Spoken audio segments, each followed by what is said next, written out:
Bonjour, les fermes Saint-Vincent Viande Biologique vous proposent aujourd'hui une recette de gigot d'agneau pour Pâques. Si vous allez sur notre site internet www.saintvincentbio.com, à la section recettes, vous allez trouver la recette qu'on va faire aujourd'hui, mais aussi plusieurs recettes de différentes parties de l'agneau. C'est à vous de voir. On fait un gigot d'agneau parce que c'est la recette classique. Le grand classique de Pâques, c'est le gigot d'agneau. Alors ici, vous avez un gigot d'agneau pour 8 à 10 personnes. Il est complet, pas désossé, avec os. Par contre, on peut le demander semi-désossé ou complètement désossé. On garde l'os, on rattache tout ça, on le fait cuire. L'os donne beaucoup de saveur à la viande. C'est une recette qui est facile, qui prend très peu d'ingrédients. Et on va ici, vous voyez sur la table ici, ça prend un bouquet d'herbes fraîches. Là, j'ai du persil, de l'estragon, du romarin, mais ça peut être, si vous avez des herbes que vous préférez à ça, vous pouvez aussi.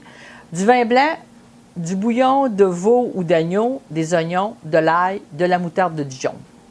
Avec ça, vous allez avoir une recette très, très savoureuse et c'est pas compliqué, c'est très facile à faire. Le succès est garanti.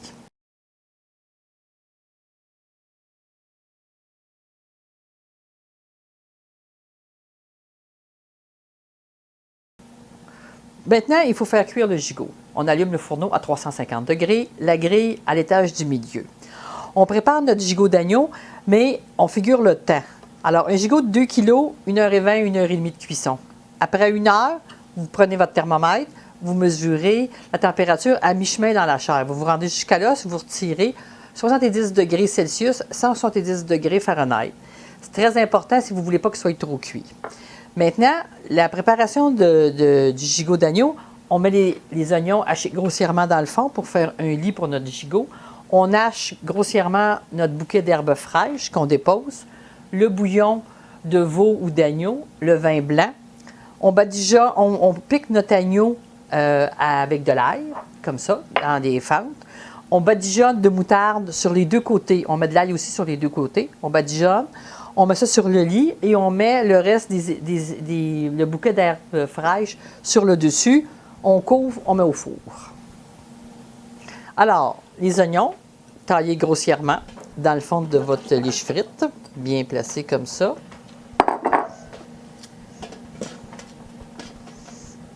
Le bouillon qu'on met dans le fond. Doucement, comme ça, là. Bon.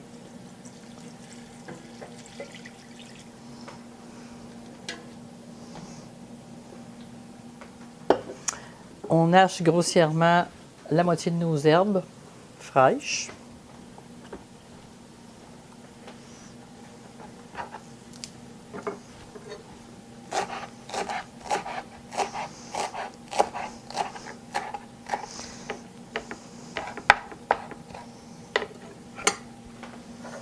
On fait un beau lit.